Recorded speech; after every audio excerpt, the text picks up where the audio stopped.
আসলে বিবাহিত মেয়েদের সবাই ইউজ করে, এদের আসলে কেউ ভালোবাসে না। আমি যদি একটু দিশা পাইতাম মেয়ে ছেলে আমার এইভাবে ঠকাবো, আমি আমি তো মাইনে নিয়েছিলাম যে এটাই আমার জীবন, মাঝখানে আইসে আমার জীবনটা এইভাবে নষ্ট করে কি মানে ছিল। সামাজিক যোগাযোগ মাধ্যম ফেসবুকে পরিচয়, পরিচয় থেকে প্রেম। পরনারী মধুর হাড়ি একটা কথা আছে, তাই না ভাই? পরনারী মধুর হাড়ি, পরের বোরে দেখলে খুবই ভালো লাগে।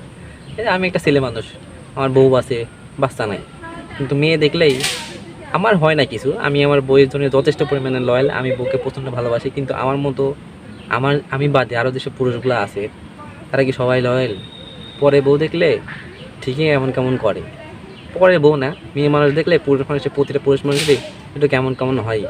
একটা ইসলামিক একটা বক্তার একটা কথা শুনছিলাম যে তেঁতুল, মানে মাইন্ডে নিয়ে না ভাই কেউ, মেয়েদের তেঁতুলের সাথে তুলনা করছিল।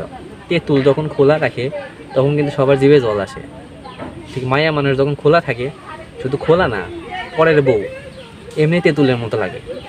সুতরাং এই যে আমরা মেয়ে মানুষ দেখলেই টাঙ্কি মারি, টাঙ্কি মারা কত জায়গা দেখেন, ফেসবুক, টিকটক, হোয়াটসঅ্যাপ, ইমো, আরও কত কিছু আছে যে ভাই এত বলে শেষ করা যাবে না। এই যে এসব জায়গায় স্বামী কী করে, হয় বিদেশে থাকে, নালে চাকরি করতেছে, অফিসে ঘানি টানতেছে, আর বউ কী করে, সারাদিন কাজ কাম নাই, কিছু নাই, বসে থাকি, ফোন চালায়, টিকটক চালায়, ফেসবুক চালায়, হোয়াটসঅ্যাপ চালায়। আর কি করে, এই টিকটকে ছাত্রী যেসব ছালপাল আছে চ্যাটিং করে। খুব ভাল লাগে ভাই, এত মিষ্টি লাগে সব চ্যাটিং করতে, কি বলবো ভাই, মানে মধু মধু, এত সুন্দর করে কথা বলে। স্বামীর প্রতি আর মন টিকে না, স্বামীকে আর ভাল লাগে না ভাই রে। তারা কি আপনি বিয়ে করার জন্য চ্যাটিং করে, মধু পাইলে মধু খাইয়ে দেয়, পরে আর কিন্তু কেউ ঘুরেও আসে না। সেই বিষয়টা হচ্ছে এরকম। এই যে এই মহিলাটা কান্নাকাটি করতেছে, আর ভাই রে ভাই দেখেন, যে স্বামী চাইরে একজনের সাথে পরপুরুষের সাথে পলাইছিল, পলাই যায় 2-2.5 মাস সংসার করে থাকি আসি, খায় দেওয়া শেষ, এখন স্বামীর কাছে এসে কান্নাকাটি শুরু করতেছে। মানে আমও গেল ছালাও গেল। তো শুধু এই মহিলাটা না ভাই, বাংলাদেশে অ্যাভেলেবল, আপনি হিসাব করে ফুরাতে পারবেন না, প্রচুর আছে এরকম।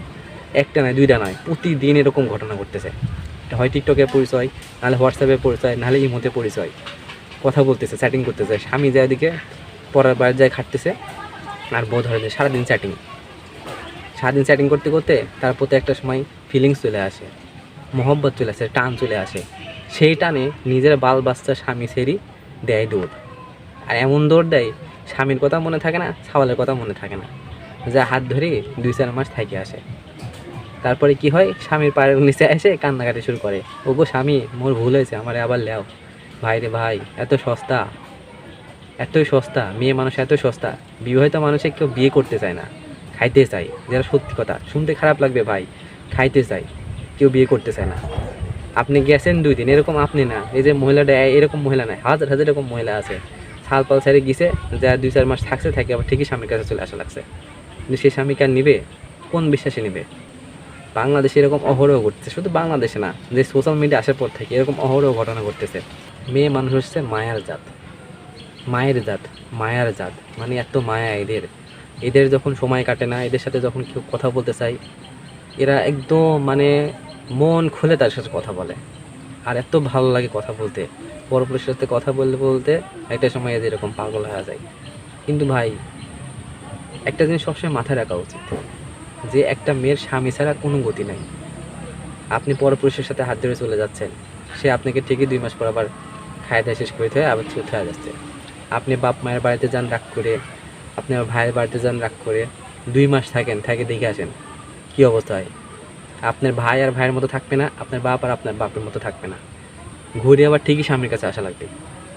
স্বামী হচ্ছে এরকম জিনিস, একটা নারী যখন বিয়ে হয়ে যায়, তার কাছে স্বামী ছাড়া আপনজন নেই, পৃথিবীতে আর কেউ থাকে না। সব থেকে আপনজন, সব থেকে কাছের হচ্ছে তার স্বামী। সেই স্বামীর প্রতি যত্নশীল হন, স্বামীকে ভালোবাসেন, স্বামীর প্রতি টেক কেয়ার করেন। স্বামী যে বিদেশে চাষের মতো, মানে গরুর মতো, গরু যেমন হাল দেয় না মাঠে, সেরকম কষ্ট করে। একটা অফিসে একটা কর্পোরেট জব করা কী পরিমাণে যে চোদনের কাজ, যে করে সেই জানে। আর আপনারা মেয়েরা কী করেন, তাদের বিশ্বাস নিয়ে সিনেমিনি খেলেন। আমি বলবো না সব পুরুষই মানে ধোয়া তুলসী পাতা, সব মেয়েই খারাপ, কিন্তু অধিকাংশই। শহর অঞ্চলে যাবেন, গ্রাম অঞ্চলে যাবেন, এই যে পরকীয়া নামক যে শব্দটা, এই শব্দটাতে কী পরিমাণে ব্লাস্ট হয়েছে আপনি কল্পনাও করতে পারবেন না। সুতরাং এখনও সময় আছে, মা বোনেরা যারা আছেন, এই ধরনের কাজে যারা লিপ্ত আছেন, বিশ্বাস করেন, কেউ আপনার দায়িত্ব নেবে না। নো ওয়ান, কেউ আপনার দায়িত্ব নেবে না, শুধু আপনার স্বামী ছাড়া। 2 দিনের সুখের আশায় যাবেন হাত ধরে, 3 দিনের বেলায় ঠিকই আপনার স্বামীর কাছে চলে আসা লাগবে। নিজের স্বামীর প্রতি যত্নশীল হন, নিজের সংসারের প্রতি যত্নশীল হন। এই যে ফেসবুক, টিকটক এসব বাদ দিয়ে নামাজ কালাম পড়েন, পরেজগার হওয়ার চেষ্টা করেন। দুনিয়া ভাই 2 দিনের, আজ মরলে কাল 1 দিন, কাল 2 দিন, এরকম একটা কথা।